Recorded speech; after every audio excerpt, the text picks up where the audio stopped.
come along and share my ideas around storytelling and spirituality.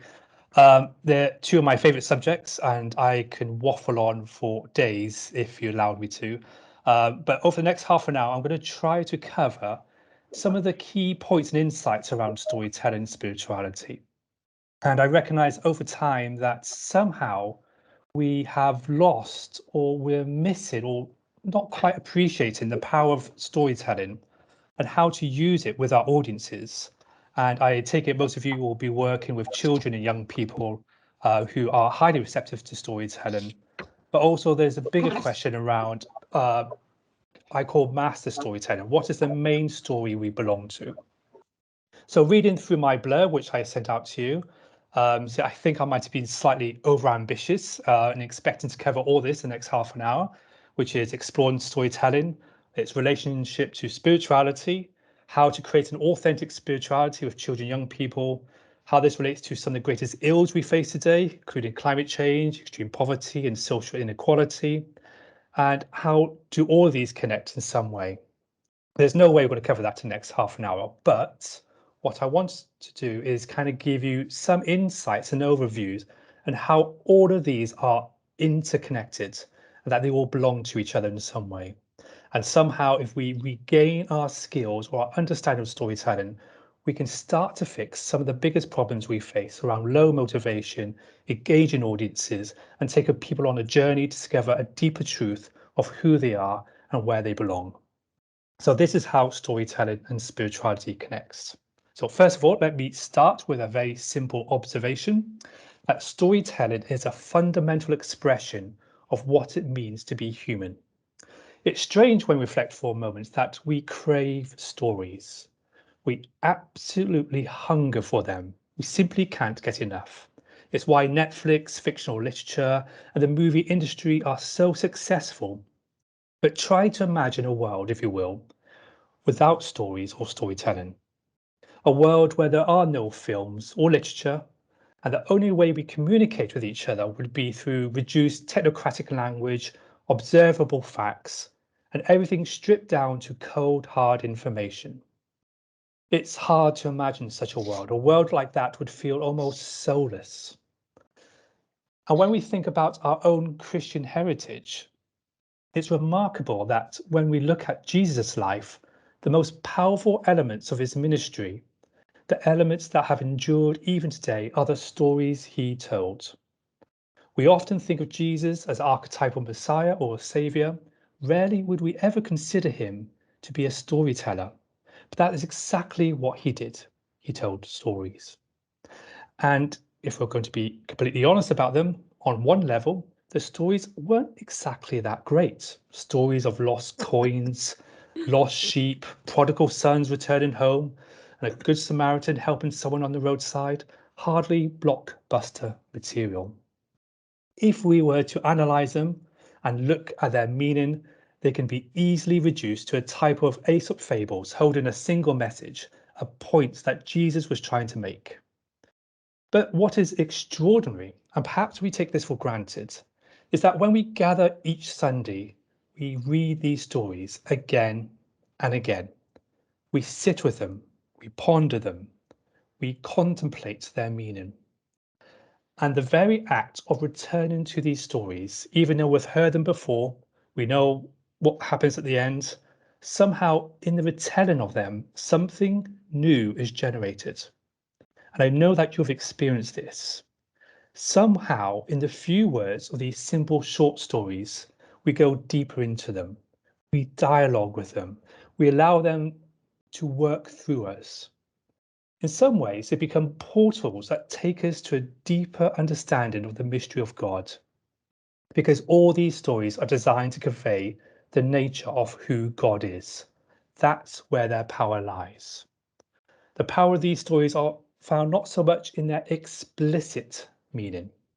In other words, as in the case of the prodigal son, there was a son, he went away, spent his money, he returned home, happy ending.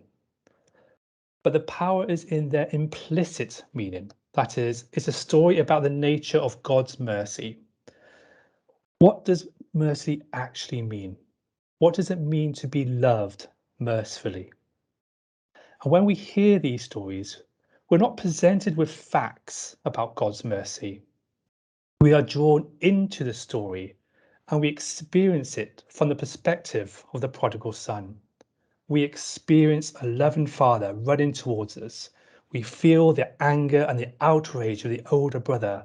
We feel that complex dynamics of what merciful love means. And in that story, remarkably, we feel loved. These simple family scenes, these simple stories, awaken something within us when we enter into them.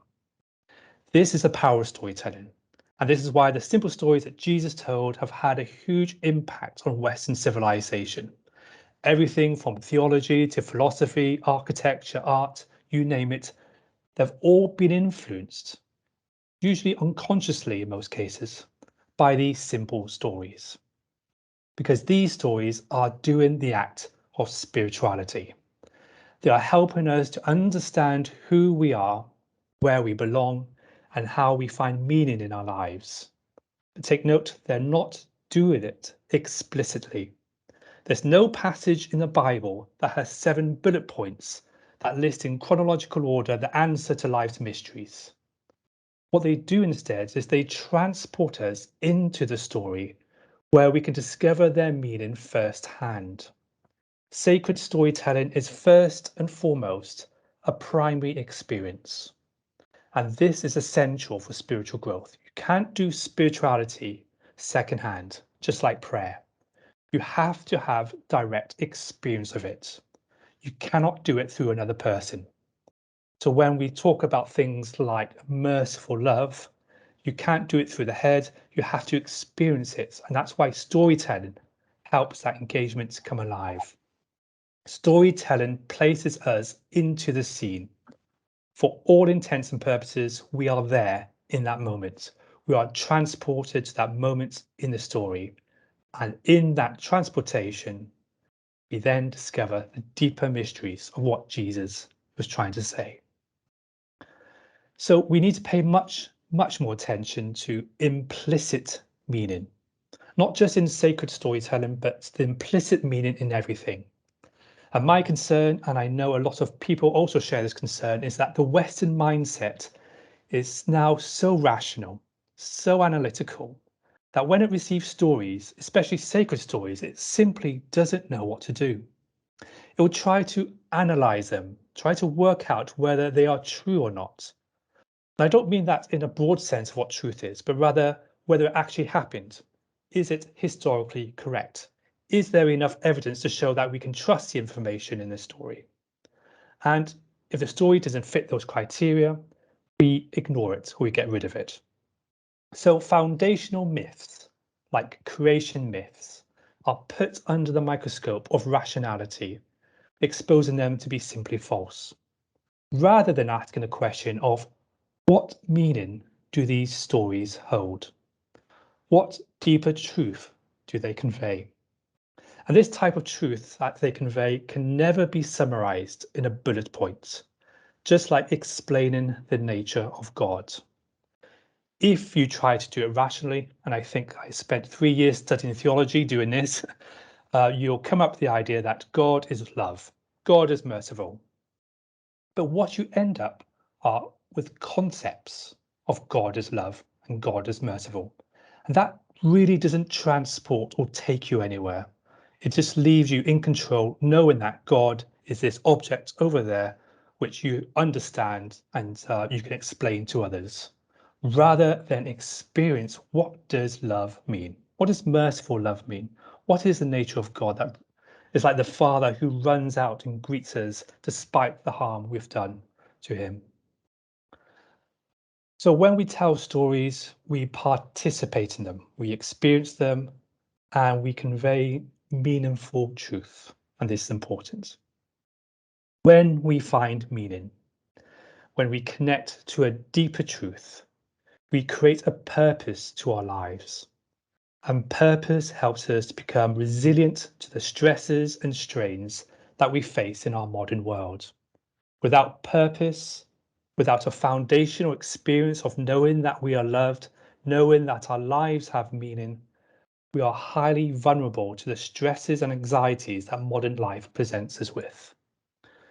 In our hyper-rationalistic culture, where we no longer know how to understand or even make sense of meaningful storytelling, we will replace meaning with something else.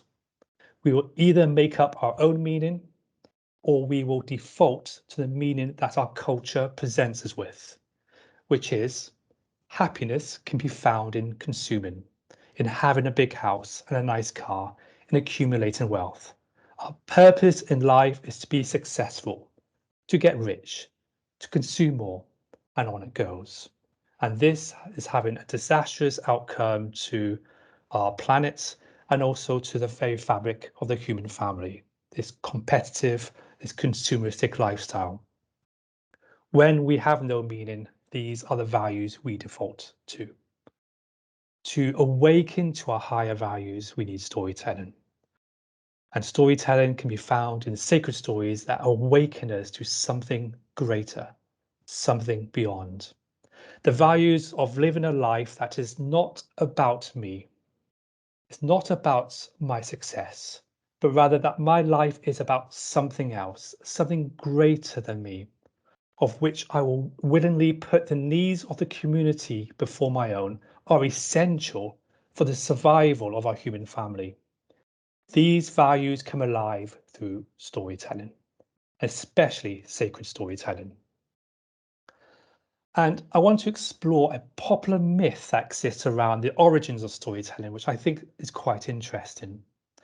And as I run my own business around storytelling, I'm always researching and I'm intrigued by other organizations and businesses' interpretation of what storytelling is.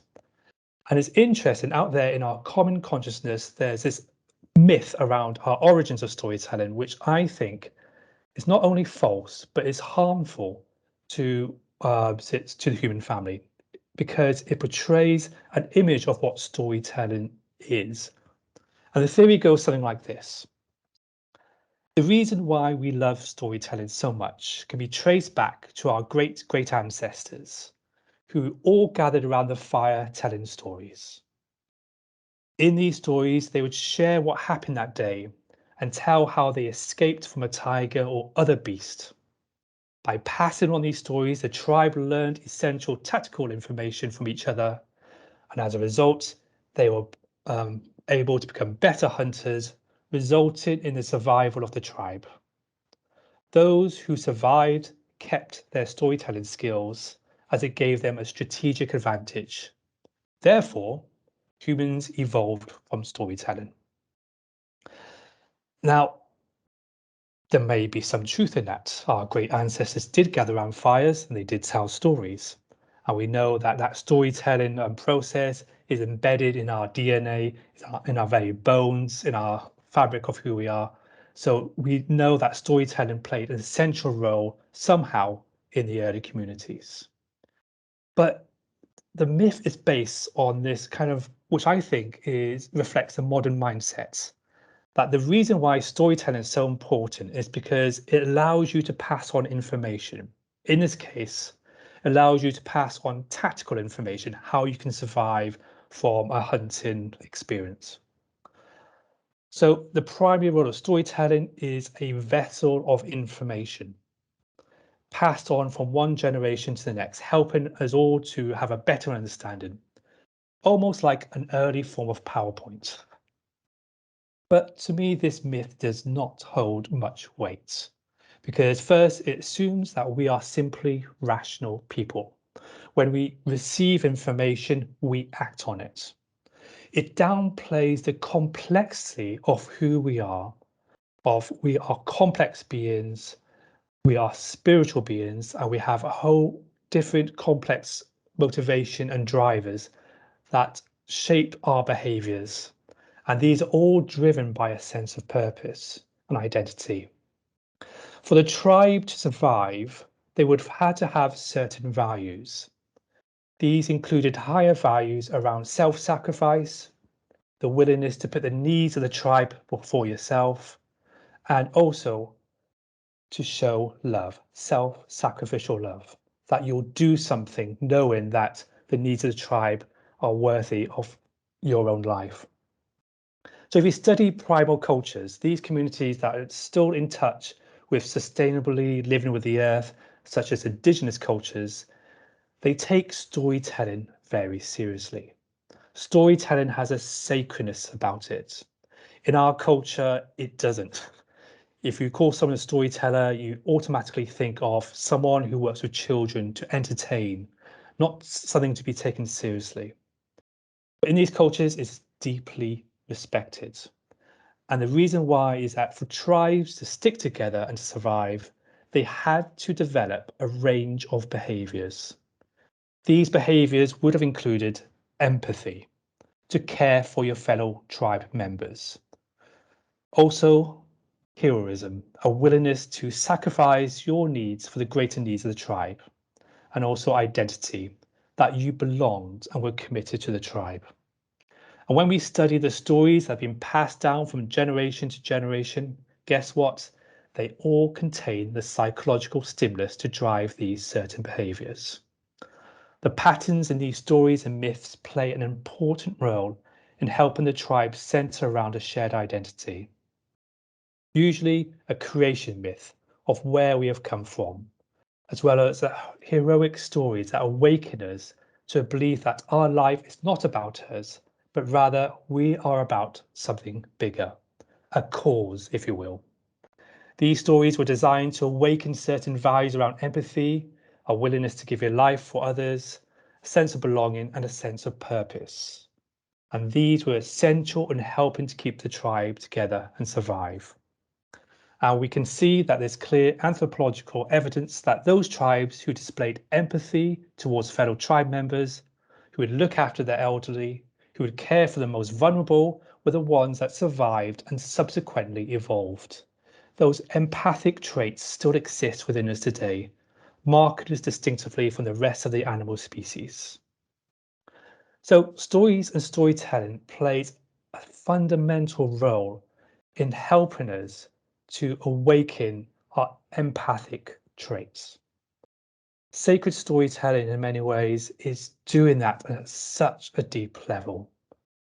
So stories and storytelling, it's not something that we're growing out of. It's not something that we're leaving behind, no longer necessary in our technological and scientific age, reduced to entertainment.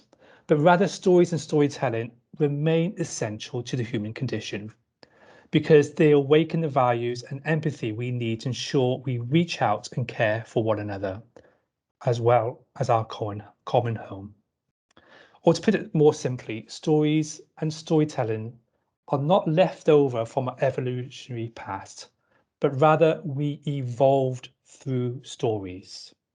Storytelling provided the psychological triggers to help keep the tribe together and survive by awakening the necessary values around a selfless love, which can only be achieved when you have a higher purpose, when you identify and empathize with your tribe members, when you find meaning and belonging in your tribe.